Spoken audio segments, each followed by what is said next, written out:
हिरणाक्ष का भाई जो हिरण्यकश्यप था, तो महाराज ये भगवान विष्णु से अपने भाई की मृत्यु का बदला लेना चाहता था। तो इसने ब्रह्मा जी की तपस्या की, वरदान प्राप्त किया कि ना ऊपर आकाश में मरूं, ना पृथ्वी पर मरूं, ना बाहर मरूं, ना भीतर मरूं, ना दिन में मरूं, ना रात्रि में मरूं, ना अस्त्र से मरूं, ना शस्त्र से मरूं, और वो विष्णु भी मुझे मार ना पाए। ब्रह्मा जी ने जब इसे वरदान दिया, तो वरदान प्राप्त करके जब ये लौट के जा रहा था परीक्षित महाराज, तो एक वृक्ष की डाली पर तोते का बच्चा राम का नाम ले रहा था। तो इसने उस तोते के बच्चे से बार बार मना किया कि राम का नाम मत ले, ये नहीं माना। जब लौट के अपने घर पहुंचा तो रानी कयादु ने रात्रि के समय पूछा, महाराज तुम्हारी तपस्या संपन्न हो गई? हिरण्यकश्यप कहने लगा, हे रानी वैसे तो सब कुछ ठीक था, परंतु जब मैं लौट के आ रहा था तो एक वृक्ष की डाली पर तोते का बच्चा राम का नाम ले रहा था। रानी कयादु ने हिरण्यकश्यप के मुख से पहली बार राम का नाम सुना। रानी कयादु बार बार पूछने लगी, महाराज वो तोते का बच्चा क्या कह रहा था? हिरण्यकश्यप बार बार कहने लगा कि वो राम का नाम ले रहा था। उसी रात्रि के द्वारा मैया कयादु के गर्भ में भगवान के भक्त प्रहलाद का उदय हुआ। बोली वृंदावन बिहारी लाल की। तो हिरण्यकश्यप ने ऋषियों मुनियों की मालाएं तोड़वा दी, अपने राज्य में आदेश दिया कि कोई भी उस विष्णु का नाम नहीं लेगा, अगर कोई भी विष्णु का नाम लेगा तो मैं उसे फांसी पे चढ़ा दूंगा। ऋषियों मुनियों ने कंठी माला उतारी, दुबकाए के रख दी, छुपा के रख दी। अब परीक्षित महाराज जी, देवराज इंद्र ने रानी कयादु समेत समस्त स्त्रियों को बंदी बना लिया। तो देवराज इंद्र को देवर्षि नारद ने समझाया कि हे इंद्र, मर्दाना बाना रखता है और अबलाओं से डरता है, तुझे नहीं पता इसी रानी कयादु के गर्भ से भगवान के भक्त का जन्म होगा। तो देवराज इंद्र ने रानी कयादु को छोड़ा। कुछ समय के बाद में रानी कयादु के गर्भ से भगवान के भक्त प्रहलाद का जन्म हुआ। अब प्रहलाद का पालन पोषण हुआ। प्रहलाद जब 5 वर्ष के हो गए परीक्षित महाराज, तो गुरु शरणामृत के आश्रम में पढ़ने के लिए भेजा। पहले बच्चे 5 वर्ष के हो जाते थे तब पढ़ने के लिए भेजे जाते थे। आजकल क्या साल का बच्चा जाने लगता है परीक्षित महाराज? 3 साल का बच्चा जाने लगता है। माँ से मॉम जी और पिता से डैडी कहने लगता है 3 साल का बालका। पहले के बच्चे करते थे राम राम, अब क्या करते हैं गुड मॉर्निंग। पहले के बच्चे करते थे पिताजी राम राम, और अब क्या करते हैं गुड मॉर्निंग। झुकने का काम ही खत्म करवा दिया। अब क्या हो, अंग्रेज आए, अंग्रेजी छोड़ गए। अंग्रेजों का जमाना है। परीक्षित महाराज एक गांव में एक भैया रहते थे, उन्होंने अंग्रेजी के 2-3 शब्द सीख लिए। अब वो कहीं भी बैठे वहीं 2-4 शब्द झाड़ने लगे अंग्रेजी के। एक बार भैया ट्रेन में सफर कर रहे थे, तो एक बगल में पड़ोसी बैठा था, उसका सामान चोरी हो गया। और उसका सामान चोरी हुआ तो पूछा, क्या आपने हमारा सामान देखा है? और भैया ने सोचा कि यही बड़ा समय अंग्रेजी झाड़ने का, 2-4 शब्द झाड़ दिए। बोला हाँ, यस यस यस, यस का मतलब हाँ देखा है। तो भैया ने कहा तो दे दो, हमारा सामान आपने देखा तो दे दो। वो बोला नो नो नो, नहीं दूंगा। उसको गुस्सा आया, उसने थप्पड़ मार दिया। अब उसने सोचा कि पिट तो गया हूं, थैंक यू और बोल दूं। ऊपर से उसने बोल दिया थैंक यू, अच्छा किया जो तुमने मुझे पीट दिया। तो ऐसी अंग्रेजी का क्या मतलब जिसका तुम्हें मतलब ही पता ना हो। परीक्षित महाराज जी, तुम्हारे गांव में भी कोई है क्या ऐसा है? परीक्षित महाराज हर बात पर यूं मुंडी नीचे ऊपर कर देते हैं, पता ही नहीं पड़ता हाँ कर रहे हैं या ना कर रहे हैं। महाराज जी अगर हाँ किया करो तो यूं किया करो, और ना किया करो तो यूं किया करो, ठीक है? बोले परीक्षित महाराज की। तो जब 5 वर्ष के प्रहलाद हुए तो सल्टामर्ग के आश्रम में पढ़ने के लिए भेजा, और सल्टामर्ग से कह दिया याद रहे मेरे बेटा प्रहलाद को पता ना पड़े कि ये विष्णु क्या है, अगर पता पड़ गया उसी दिन तुम्हें फांसी पे चढ़ा दूंगा। अब प्रहलाद रोजाना पढ़ के जाते हैं लौट के आते हैं, पढ़ के जाते हैं लौट के आते हैं।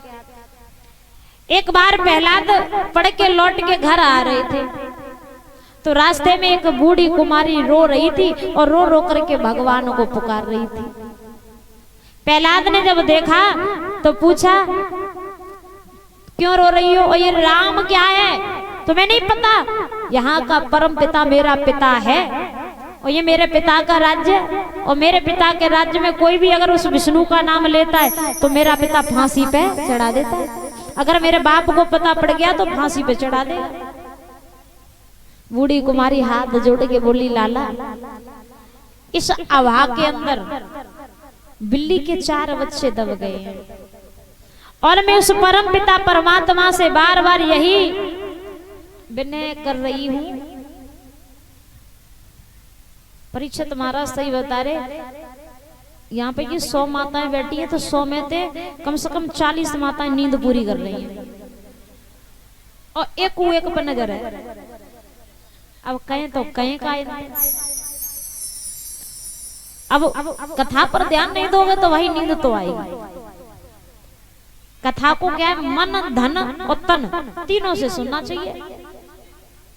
कभी तुम मन लाते हो तो तन नहीं लाते हो, तन लाते हो मन नहीं लाते हो, तन मन लाते हो तो धन नहीं लाते। तीनों चीज लेके आओ तब कल्याण होगा। बोली वृंदावन बिहारी लाल की। तो परीक्षित महाराज जी प्रहलाद से वो बूढ़ी कुमारी कहने लगी लाला इस अभागा के अंदर बिल्ली के 4 बच्चे दब गए हैं, और मैं उस भगवान से यही प्रार्थना कर रही हूं कि प्रभु इन बिल्ली के बच्चों की जान बचा लेना, इन बिल्ली के बच्चों की जान बचा लेना। प्रहलाद कहने लगे तुझे भगवान पे ज्यादा भरोसा है कि हाँ मेरा प्रभु सब की लाज बचाता है। प्रहलाद कहने लगे हे बुढ़िया अभी तो मैं जा रहा हूं और सुबह होते ही लौट के आऊंगा, अगर ये बिल्ली के बच्चे नहीं बचे तो तुझे अपने पिता से कह करके फांसी पे चढ़ा दूंगा। वो बूढ़ी कुमारी रोने लगी है, रो करके भगवान से बोली है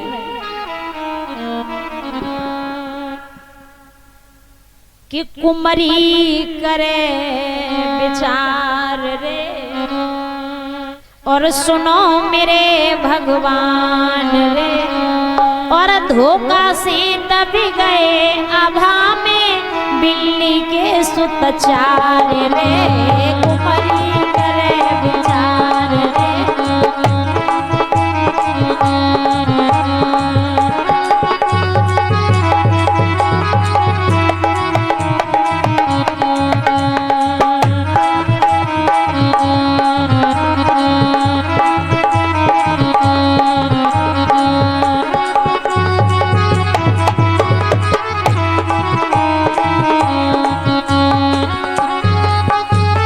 सुबह भई बच्चा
में बच गए बिल्ली के वे बच्चे हैं।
कौतिक दियो दिखाए राम ने, चार गड़ा रहे कच्चे हैं और उन्हीं घड़े के बीच में बच गए बिल्ली के वे बच्चे। भगवान की ऐसी कृपा हुई कि उस अभा के अंदर चार गड़े कच्चे रह जाते हैं। और जैसे ही सुबह होते ही प्रहलाद आया, कुमारी से कहा, कुमारी अब बर्तन निकाल, मैं भी तो देखूं कि तेरा भगवान बच्चों की जान बचाने के लिए आया या नहीं आया। और जैसे ही कुमारी बर्तन निकालने लगी, भगवान से कहने लगी, प्रभु मेरी लाज तेरे हाथों में है, प्रभु मेरी नहीं, अगर ये बिल्ली के बच्चे मर गए तो तुम्हारी हंसी हो जाएगी। भगवान की कृपा से चार घड़े कच्चे रह गए परीक्षित महाराज जी। और जैसे ही वो चार घड़े निकाले तो चार घड़ों के अंदर बिल्ली के बच्चों की जान बच जाती है। जब वो बिल्ली के बच्चे प्रहलाद के सामने निकल के भागे, प्रहलाद ने कुमारी के चरणों को पकड़ लिया कि हे माँ, तूने आज मुझे भगवान का दर्शन करवा दिया, आज तूने परम पिता परमात्मा का दर्शन करवा दिया। अब प्रहलाद पर भगवान की भक्ति का रंग ऐसा चढ़ा कि अब वो उतरने वाला नहीं है। कहते हैं कि पहले तो किसी पर भक्ति का रंग चढ़ता नहीं है, हाल फिलहाल चढ़ेगा नहीं, अगर चढ़ जाए तो जीवन भर उतरता नहीं।